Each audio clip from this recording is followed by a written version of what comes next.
دسته مسیح سر و عربان شده کن چنا کن شوا چوا چاشتنا رو هم که سر نبوت قیامت المسیح دان کن کتاب زبور نبی داود یوز مشکری و نبی داود جی نه سر خود دان دکر سر مسیح دان دکر اما نکو بخونج زبور إصحاح دوشة شيء آيات ده دبل إنك لن تترك نفسي في الهاوية أنت متجعلم ده نيلة لن تدع أخيك يرى فسادا يعني وي إنه جند سان مسيح ده عندك إنه جسدي جند أو جند إنه بيس نوب يعني ما بينفسد يعني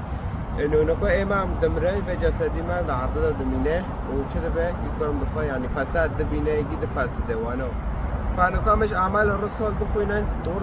تحقيق النبوة شبه دور بر واضحة من رفع ممكن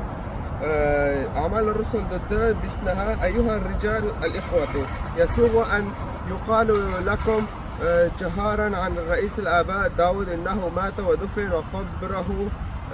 عندنا حتى هذا اليوم يعني تبي داود نبي داود مر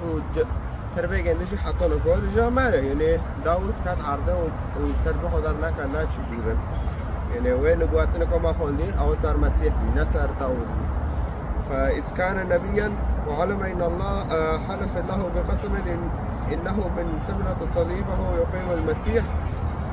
حسب الجسد ليجلس على كرسيه سبق فرأى وتكلم عن قيامة المسيح إنه لم تترك نفسه في الهاوية ولا رأى جسده فسادا وكينكو ده نبوة ده ما خاند إنه جسدي منو مسيح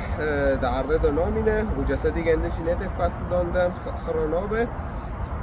فهيك تشوفوا به فيسوع هذا أقامه الله يعني خده جنبه بمسيح تجسد كر وجنده جنبه تربه راكر باشا ونحن جميعا شهودا لذلك وامشي قشتك شاهدا انه مسيح تربيه خرابي وتشجور هذا ده اعمال الرسل ده كوري انه كوري تلاميذ ذكرن يعني مع مسيح اعمال الرسل برضه تلاميذ انه اول ده دار فوكي وديت النبوءة انه ده جسدي مسيح ده عرضه نامينه خرانابه دار انه دمرنا ده نامينه مسيح ام جمرنا راكرن مسيح هات حقيقة هي ما دول صار صليب مسيح هات حياتك عجر دو ما هات خب ما رسول حكر خدت جند دو هات خيان وي حقيقة هي ما دون لصار صليب وي جند قبل كي حقيقة هي جند شيتين دون فا ايه يعني كتشوف عربي انه صار واي يعني نا مثلا نا بزوره ونا بقوته ونا انه بترسه ويكونوا بخوف عم كان نبوات كرنا الكتاب ده ما بين نبواتهم مبر ومجوارها مهاول ده هنا بخوينا نعم هين بيبع علمن ودست مسيح صار واقش تقربي